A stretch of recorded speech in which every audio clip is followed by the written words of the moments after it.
Blog Talk Radio.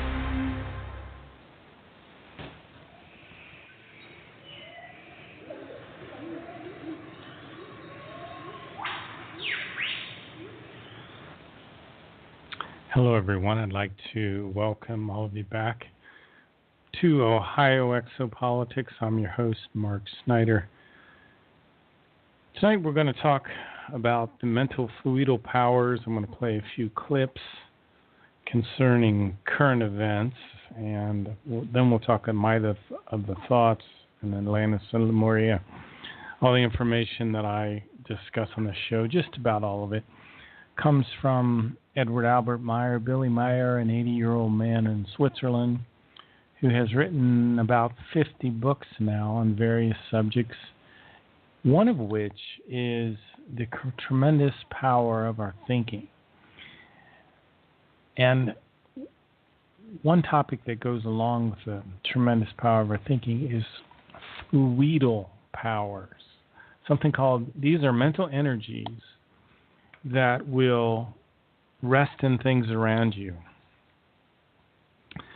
So we have what are called mental fluidal powers. These are the personal emanations of swinging waves and energies of human beings. So when you think, you're putting out something called a swinging wave. And these swinging waves, your thoughts will deposit into objects, into books, clothing, jewelry. This energy also affects your skeleton.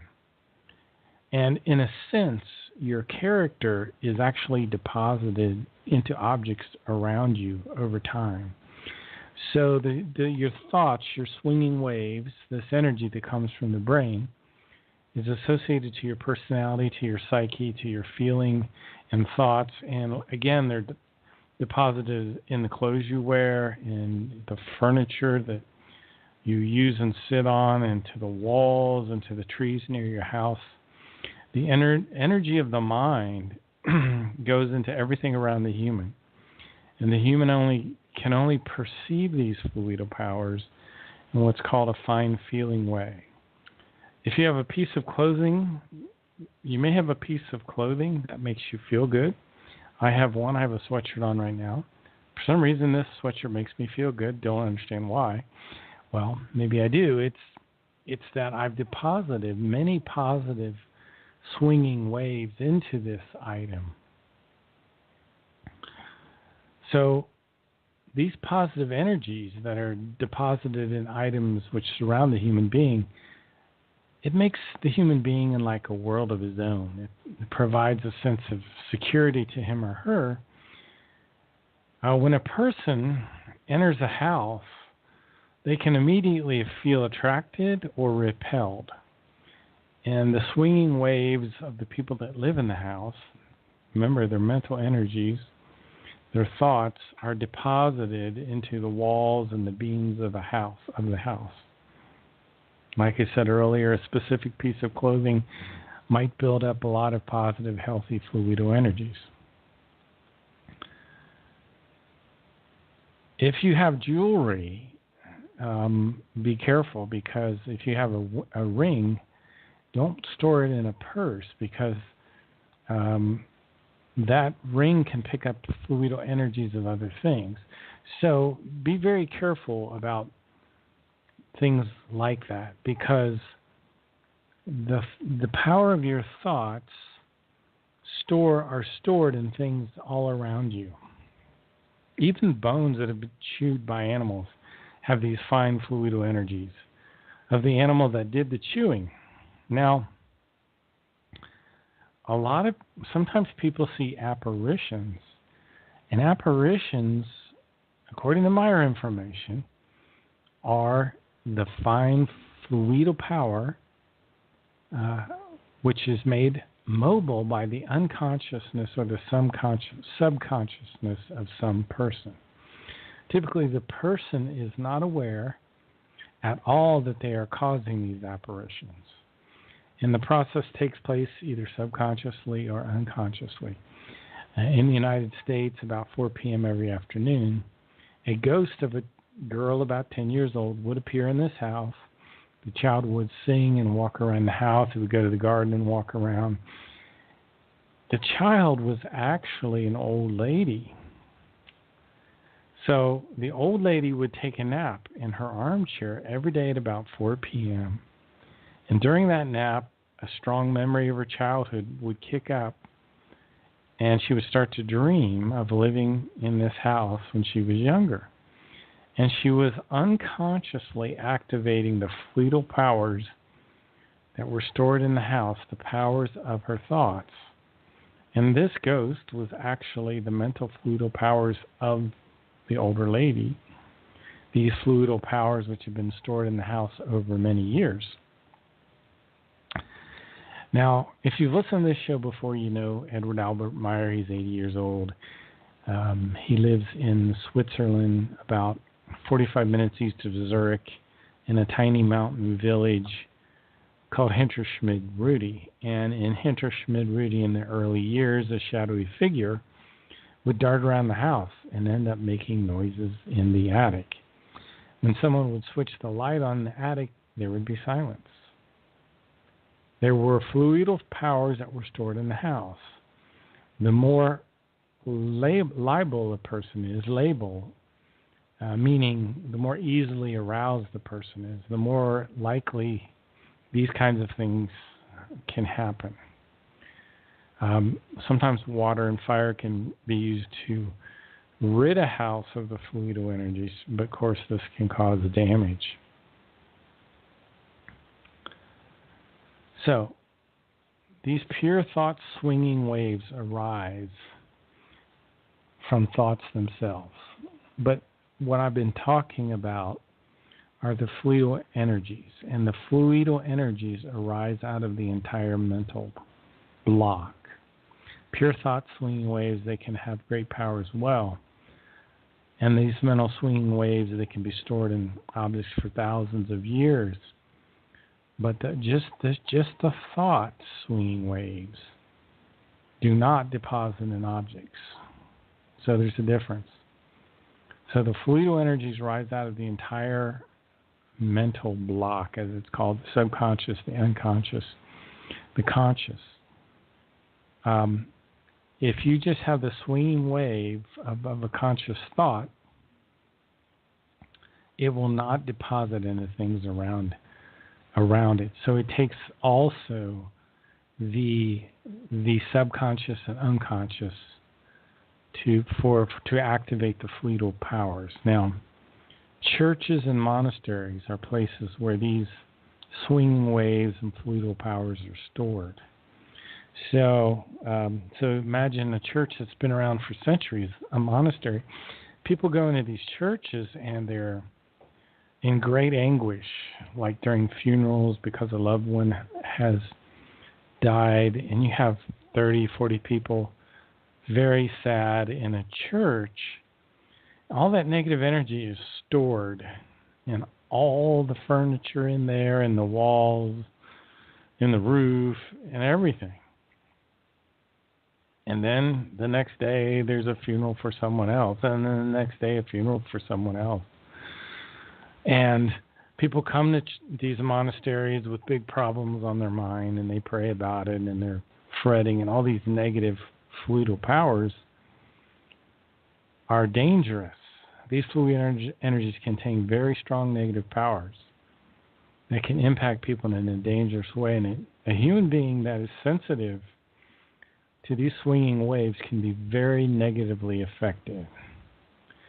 Because a lot of times, the energy that's stored in these structures is very negative. It's degenerated. And these energies sometimes overpower people that are oriented to the truth. Now, if you're a person, a certain kind of person that is very religious, you'll become even more enslaved in your thinking.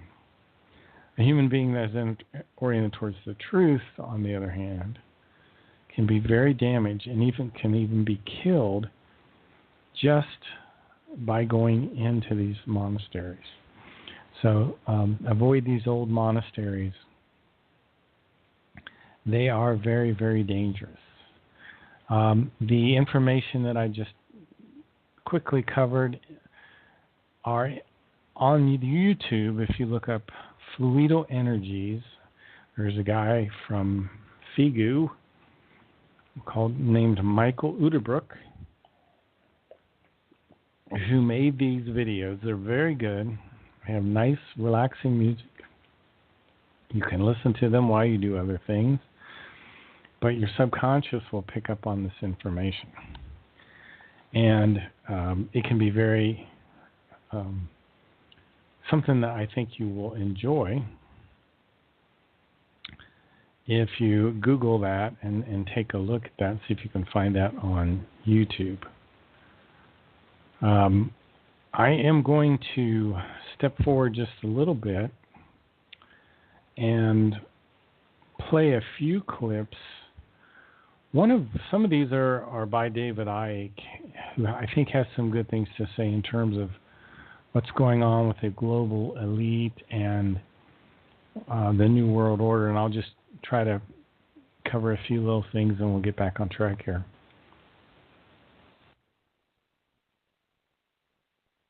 Take just a second to kind of cue these clips up. It takes a little time sometimes when they first start. But I can, in the meantime, give a little more background information on Billy for maybe the new listeners. And it's always even good to chat about with some of the people who have been around a while.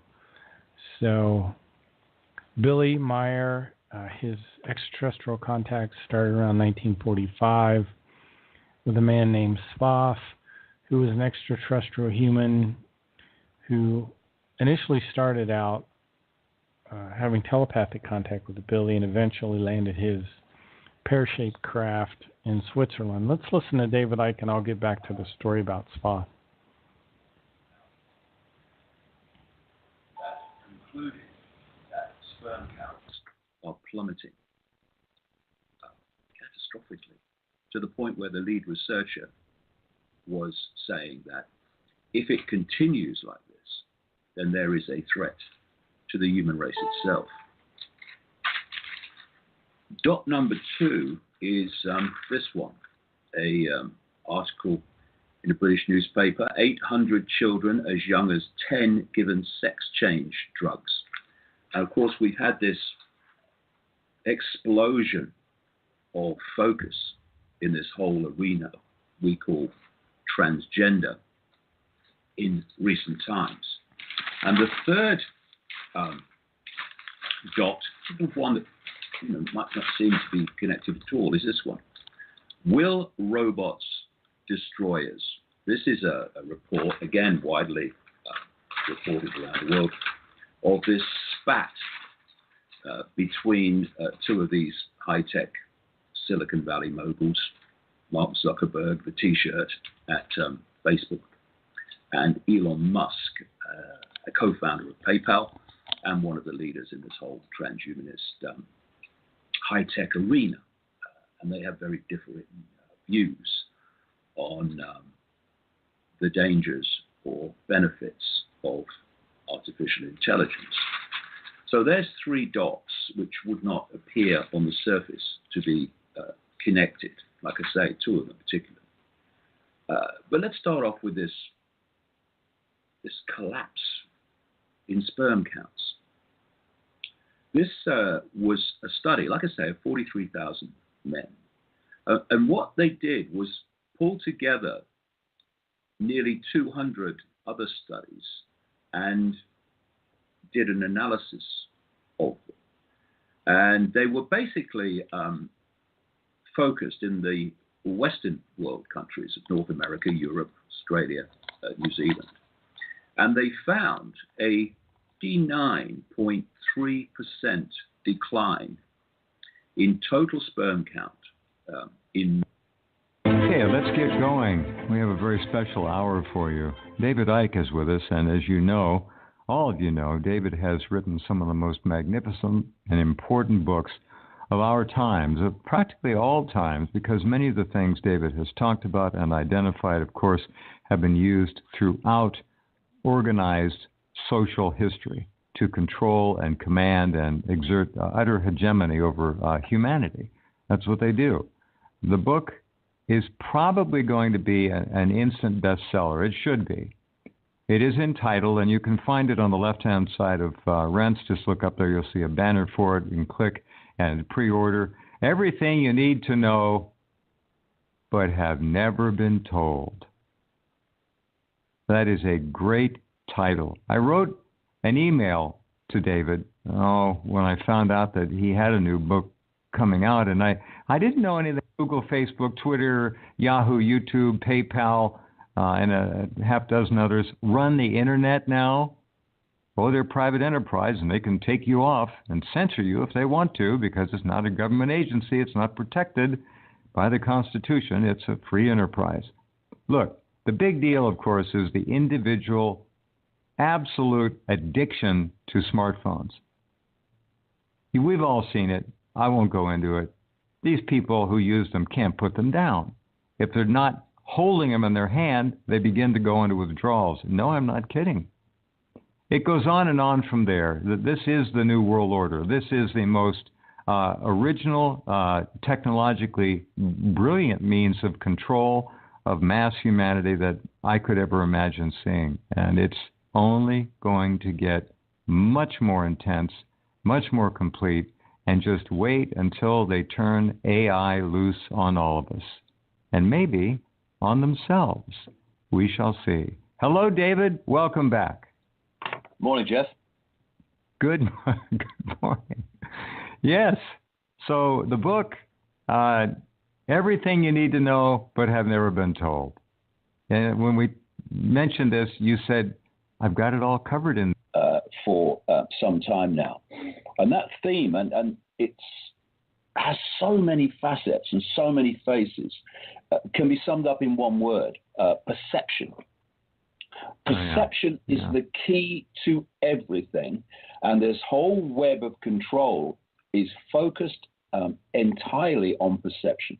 When there's a few of you, and compared with the global population, it is a few we're talking about, a ridiculous, staggering, shockingly few, you cannot control people physically, or you can start to build technological structures that can do that, but on the road to that, you can't control people physically on the scale of the population. So you have to control their perception, because once you've got their perception, you're controlling what they think, what they don't think, what they support, what they don't support, what they challenge, what they don't challenge. And every aspect of human behavior comes from perception. And so how do we get perception? We get it from information received. Now, this can be anything from a personal experience to the 10 o'clock news. But of course, the vast majority of people in the world are getting their information, thus forming their perceptions from the equivalent symbolically of the 10 o'clock news. And so if you look at the way that people form their perceptions and the information which gets them to do that, we're looking at the media up to this point in terms of print and television, radio. Well, rarely, probably never, has that Orwell quote been more appropriate than now. In a time of universal deceit, telling the truth is a revolutionary act. We are seeing a war on everything alternative. Alternative health, on alternative information in every form. And we are seeing this headed under this demonization phrase called fake news. Now, of course, if you want to see fake news, then just read the mainstream media decade after decade after decade. That is not to say there is not so-called, not really, but claimed to be, alternative sources that put out fake news. They do. And I'm going to be giving you in my opinion, a shocking example and classic example of that. Okay, David Icke covering a few topics. I just wanted to also touch on very quickly lower sperm counts. It'll be interesting to see where this goes. A lot of causes there. Something I want to study in a little more detail. Could be a blessing, could be a disaster, depending on how things go. The other thing is transgenderism. One of the things the elite want is they do not want. They want basically a sexless society, a genderless society. So they're pushing this transgender thing, which also I think is related to overpopulation because, as the Meyer material says, it takes a certain amount of time on the spiritual side in order to develop maleness and to develop independence. And because spirit forms are being pulled back into physical bodies too soon, the male characteristics in the mentality are not being formed properly. And this goes right along with the global elite who wants a cashless society, a one world government, a microchip population. So the less male, the better. The less physical resistance, the better. They want a very docile, very controlled public. And this goes on to something Billy has talked about, which is the transhumanistic movement. He calls them the rise of the robot people in Contact 251. People who will have their arms and legs removed intentionally and attached to electronic devices. We're being moved very slowly towards that. They've got wearables now, electronic things like phones and things you can wear. They want to get it to the point where they can implant it under the skin. Then they'll have the microchip, which you won't be able to buy or sell without a microchip. They're getting rid of a cash in society. Sometimes this is called the totalitarian tiptoe. And the fake news, the smartphones, let me talk about them real quick. People are so addicted to their cell phones now they can't even leave the house with them. They have to have them on all the time. It's a weird psychological thing that's going on, and we'll talk about some of the attacks that are going on now subconsciously. And one of these attacks is the fake news, blatantly wrong news, so people can't tell the difference between what's real and what's not, so they just give up, and then they succumb to just going along with probably the fakest news out there, which is in the mainstream media. So I wanted to just quickly cover a few things there that David Icke talks about somewhat. I know a lot of people interested in the Meyer material probably would be very negative on David Icke. I think you take the good that you can from people, and that's I think he's spot on when it comes to the global elite.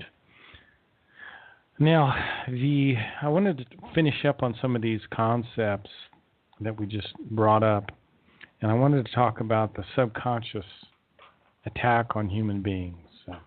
Here on the earth, there is a religious organization that works with one of the secret services to manipulate people via televisions. And a lot of these televisions now have devices embedded into them which will look back at the people in the room. So they're literally surveilling people using the television.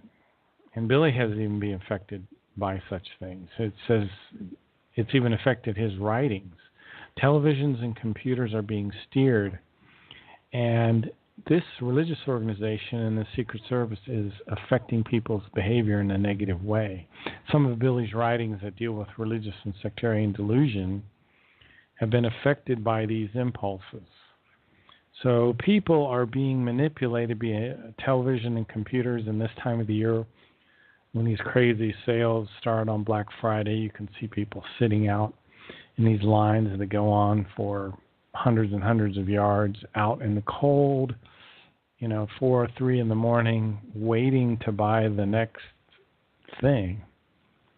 Well, some of this is because of these impulses that are coming through the PC and the smartphones and the televisions. The entire internet is dominated by vibration impulses, which are taken up by people's subconsciousness.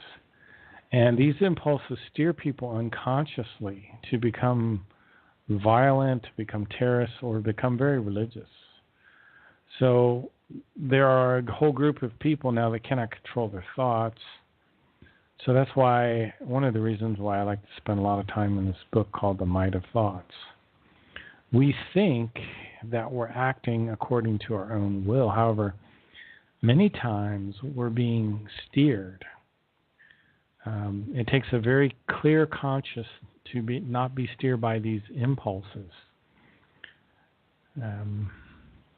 There's great discord on the earth, and people have bad behavior in part because of these impulses and in part because of the disharmonious music.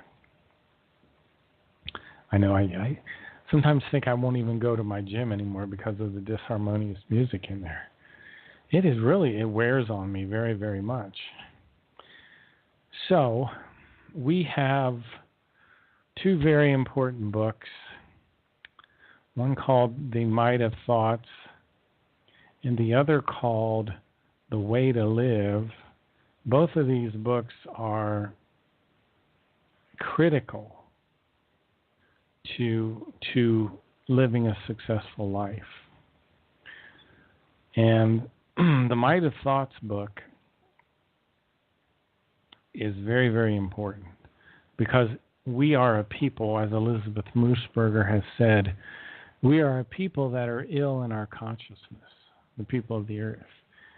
And the book is dedicated to helping us find our way back to thinking independently and to being neutral positive. So all your thoughts should be neutral positive.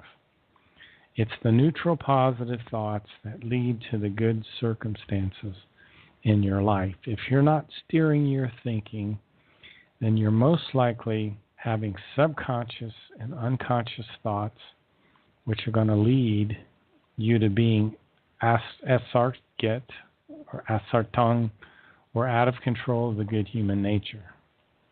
So we want to think independently and we want to choose neutral positive thoughts. Remember, the neutral positive thought is like the following. And this is my mantra that I've developed from studying all these different categories in this book, and I think I got a new one to add to it. I'm confident. These are neutral positive. I'm confident. I'm optimistic. I'm relaxed. I'm cheerful. I'm enthusiastic. I'm thankful. I'm in harmony. I persevere. I endure. I persist. I am calm. I'm satisfied. And maybe this is a very important one that I just read this morning. I have hope. A lot of people don't have a lot of hope, and they get overcome by the negative things that are going on in the world. It's so important to have hope because a human being is the forger of their own fortune. So we want to think good thoughts, and good thoughts are like the good plants in my garden. So visualize beautiful green plants, tomatoes, cucumbers, and green peppers, and all these beautiful plants in your garden, strawberries. Have that visualization. And that's one of the keys to thinking in a neutral, positive way, is holding on to these positive visualizations. The good items in your garden are like your good thoughts. You want to clarify your good thoughts.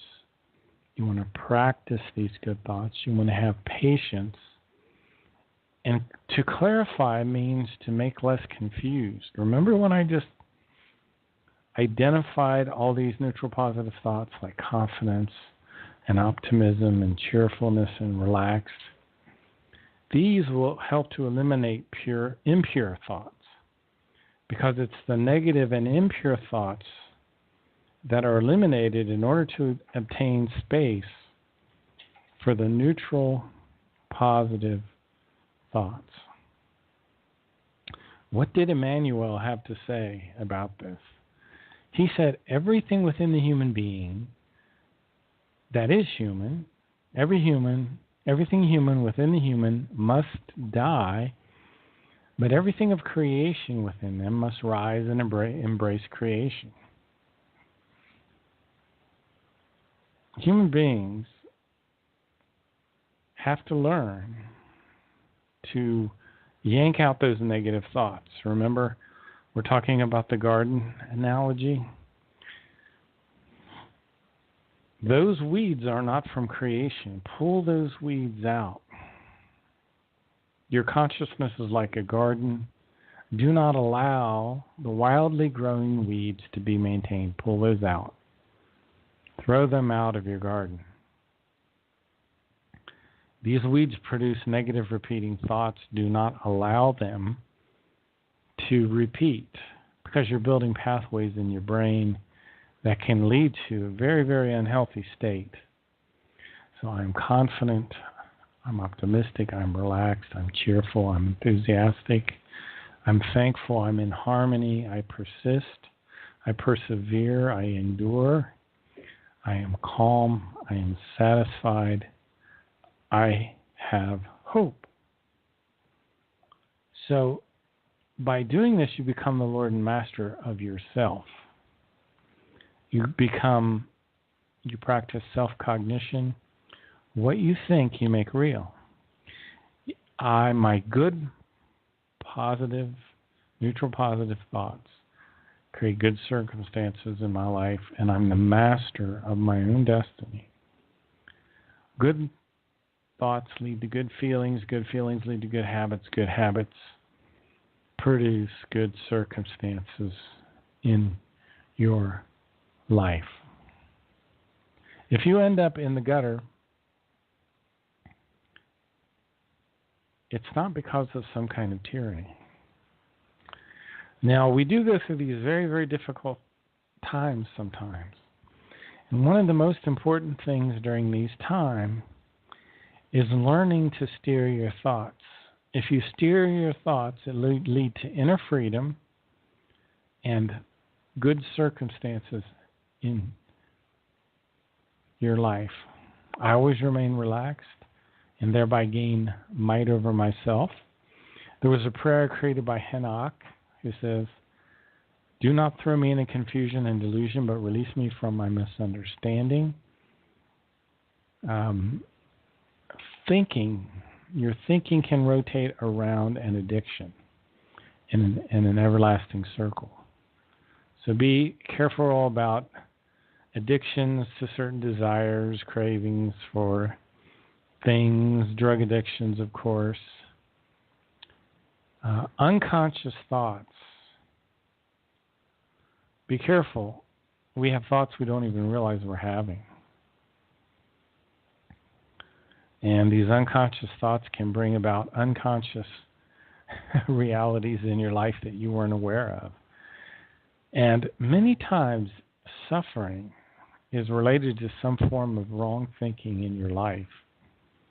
So keep that in mind. Always search for harmony in your thinking. Think of pushing out the impurities in your thoughts. And do not allow self-created suffering. Wrong thoughts result in self-created suffering. Those rotating thoughts are a perfect example of this.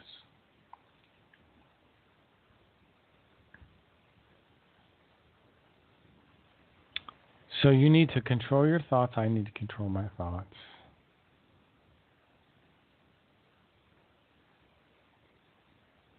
Controlling your thoughts leads to good feelings.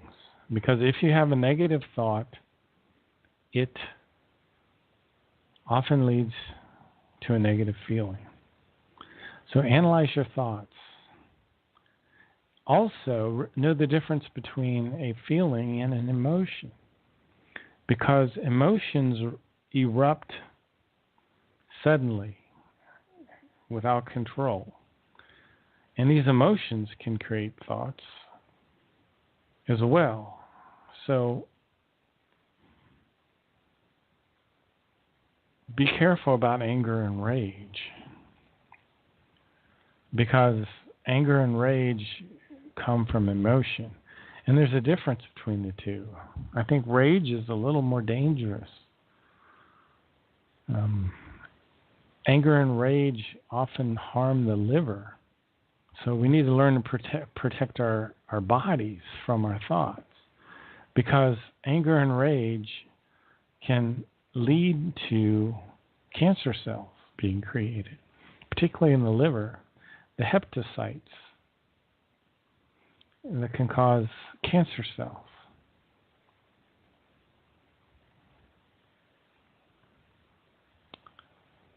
Emotions are reactions.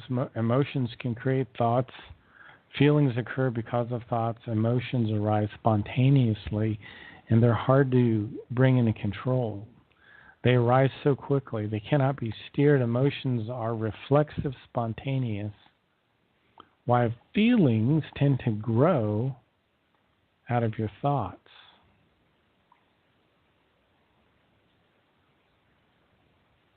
We also have unconscious thoughts.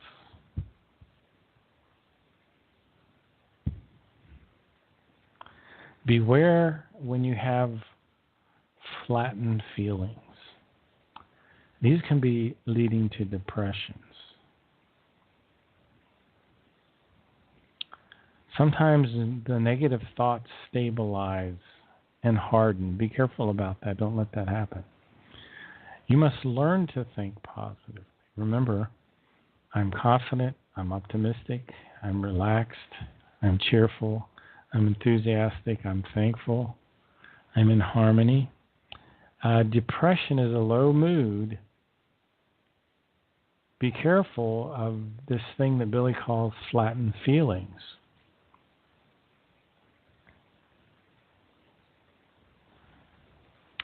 And these unconscious thoughts and feelings generate unconscious physical reactions.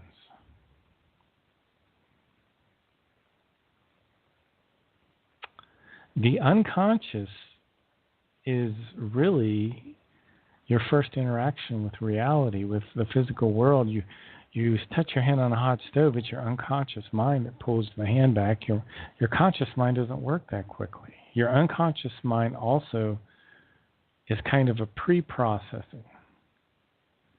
It determines what should happen next. Should this information be passed on to the conscious or to the subconscious? If it's something very profound, the information is often pushed on to the subconscious. If it's something critical, like you're burning your hand on a hot stove, the unconscious mind will take care of that right away.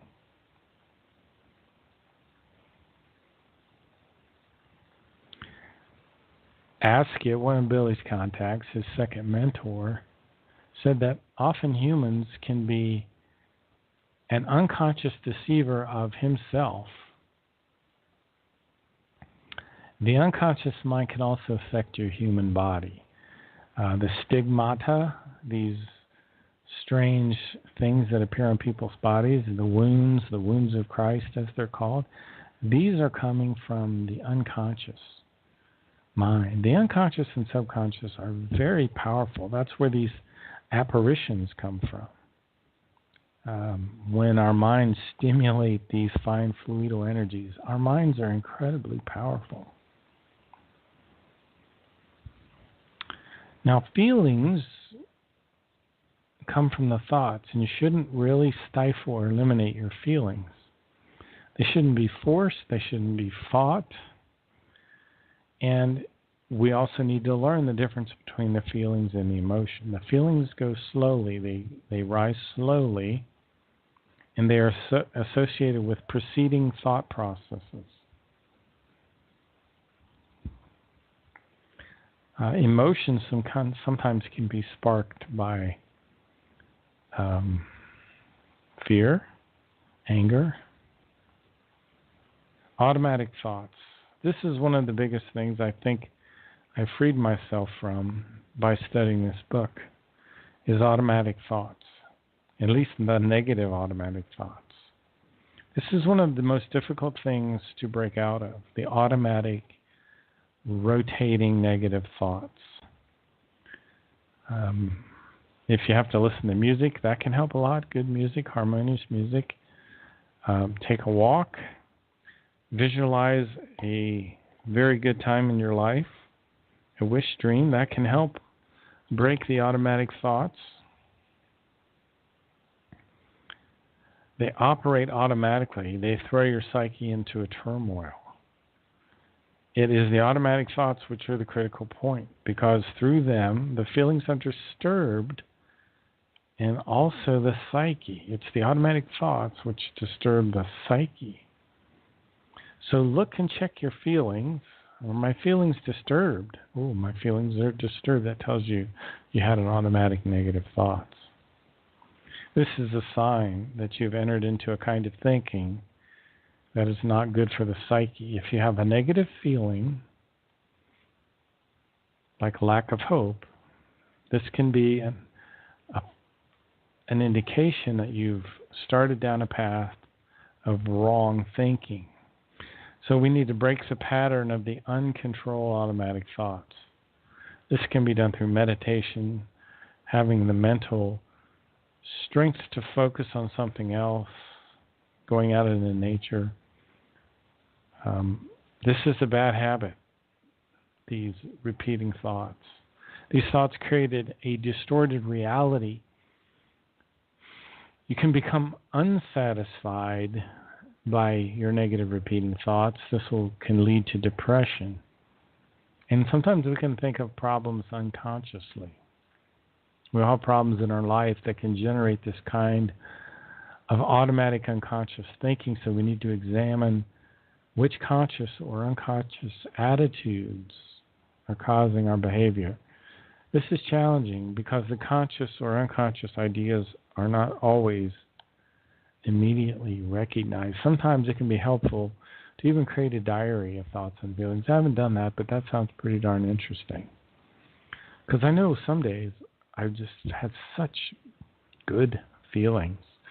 And I surely would like to figure out why I was in such a good mood that day, why I continued the whole day. I was focused, why I had this great sense of security and all of these good thoughts. So be careful that you're thinking good thoughts. Good thoughts lead to good feelings. Good feelings lead to good habits. One of the good habits that I've come into over time is the reading of the Might of Thoughts book in the morning. It's funny the way things work out like that. It's not that I've really planned it that way either.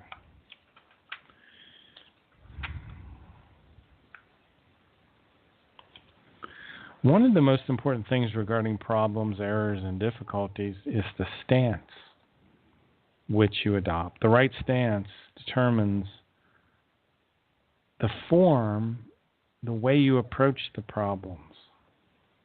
Sometimes approaching a problem in a very neutral way with you just don't care. Just take whatever happens.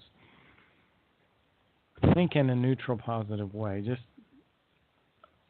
think good thoughts, but don't, we have a lot of thoughts which we bring to the table which we're not realizing.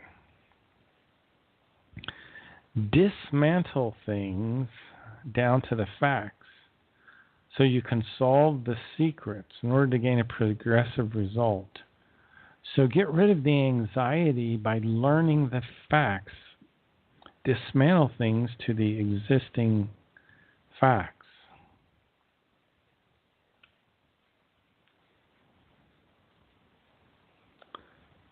So you want to maintain enthusiasm and do not be overwhelmed by anxiety. Anxiety is something you need to get to the bottom of. And if you remove the unknowns, then you can control the anxiety. You beat anxiety with your intellect. So these are some things you can apply to your daily life. That's what's so important about this material. It's really a matter of survival. And one thing that is very important, I think, to think about is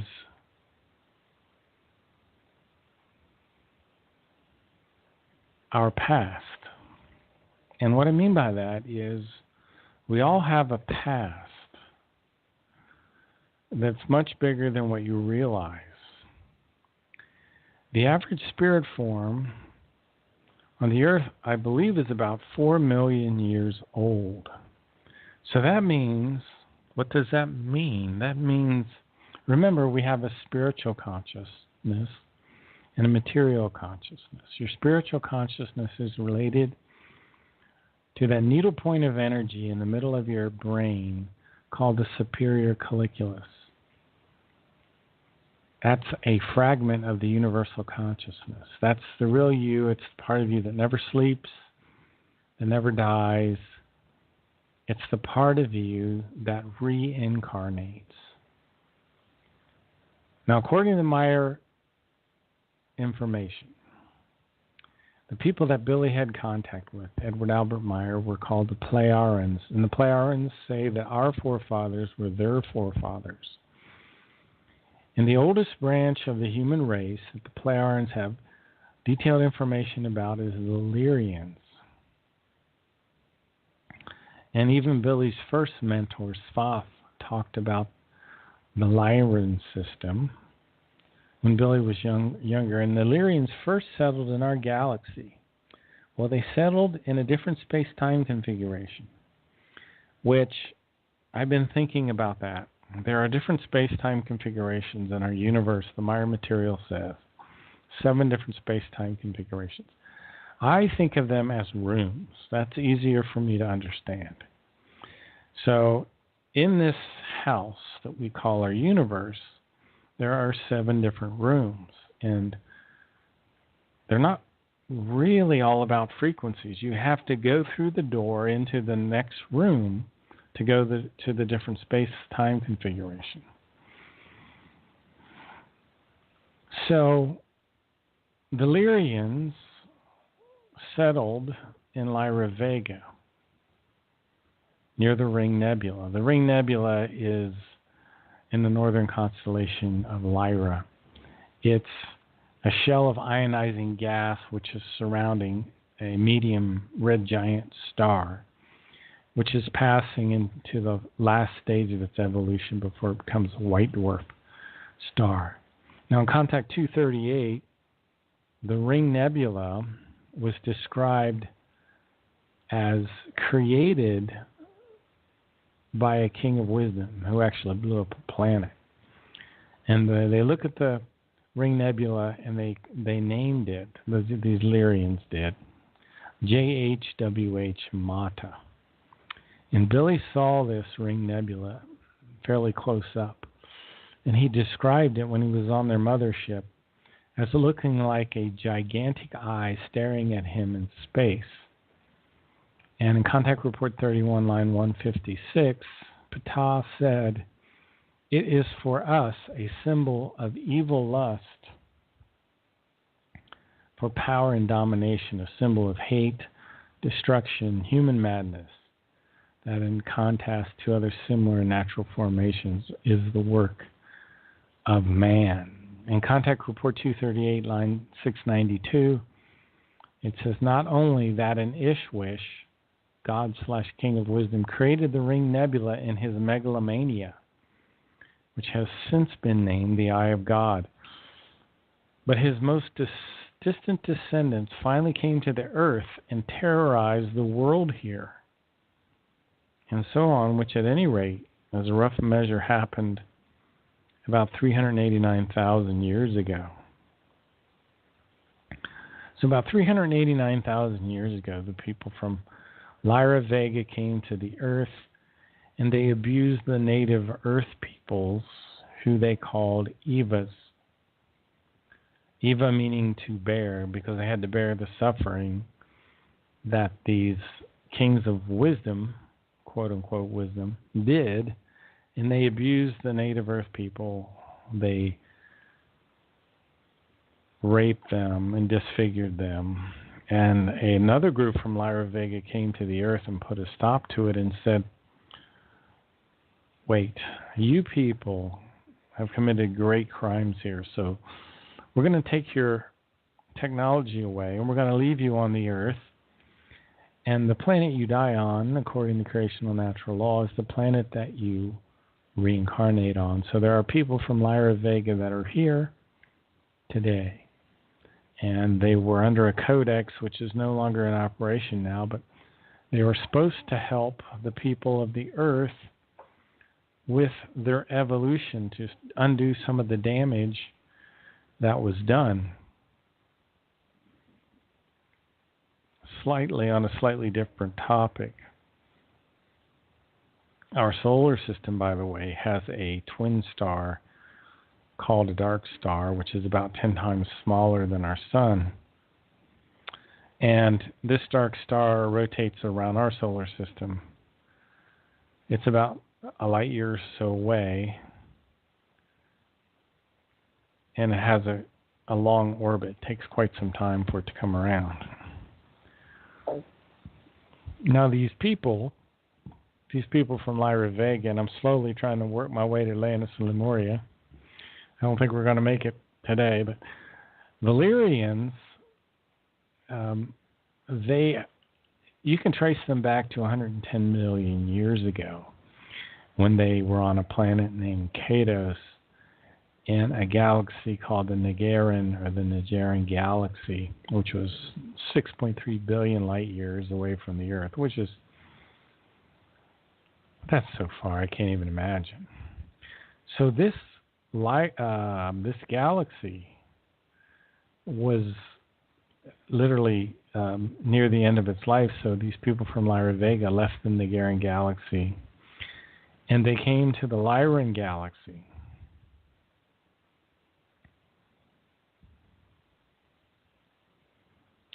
So, in about 26 million years ago, the Lyrians left the Lyran Galaxy, and they came to our Milky Way galaxy, but in a different space-time configuration.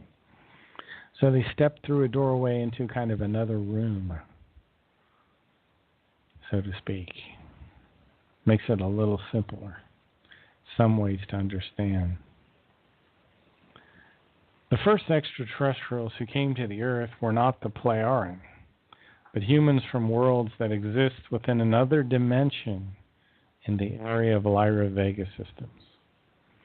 And the first Illyrians with the first Vegans came to the Earth about 22 million years ago. Their stay was very brief, and then they went to other star clusters and planets. This is we don't know a lot about what happened there. They came back about 389,000 years ago, and several million of these Lyrians and Vegans left their native worlds, entered into our space-time configuration, came to the Earth. They procreated in both a normal manner and through manipulation of genes by genetic engineers. So they created humans that were part animal, giants, titans, and others. Some of these Lyrians were themselves fairly large, and they had very advanced weapons. The weapons were of great power and fighting efficiency. In consequence, which fights against whole nations of strange worlds were very short and one-sided. The Lyrians took over other worlds very quickly with these powerful weapons that they had. And the Lyrians came to our system, but they had a big problem. There was something called the Destroyer Comet that used to rip through their system, and at one point it wiped out about 2/3 of their civilization. And it took them centuries to gain back their technologies. Many, many years. When the Lyrians first came to the Earth, many of the Earth humans were dark-skinned. The flight machines used by the Lyrians of this time were saucer-like, and they had a beam drive. And these beam drive propulsion systems are discussed in Contact Report 4, line 30. And they flew out into the widths of the universe using these beam systems. One of these kings of wisdom of the Lyrians who left Lyra Vega and came to the Pleiadian system was a guy named Asael, and this occurred about 230,000 years ago. This man was an Ischwisch, a king of wisdom. Just like Ptaah and Pelagon are also Ischwishes. So the Ischwisch power, the incredible power of their material consciousness, was not controllably mastered, and sometimes they would use it for wicked purposes. And these Ischwishes sometimes would take these people to war. And there were 3 worlds of the Lyra system that were simply eliminated and dissolved using these weapons. So there was a liberation war that took place in the Lyra Vega systems about 230,000 years ago, and Asael, this king of wisdom, eventually led hundreds of thousands of Lyrians to escape Lyra, and they came to the Pleiadian system, and they settled on a planet named Era. And I think there was some other planets in that system, Lucetta and Ascal, they also settled in. And it took about 300 years to terraform some of these planets. Era is in a different space-time configuration than Earth. And it looks like, folks, I cannot believe it, but we're about out of time. You've been listening to Ohio Exopolitics. I'm your host, Mark Snyder. Have a great afternoon.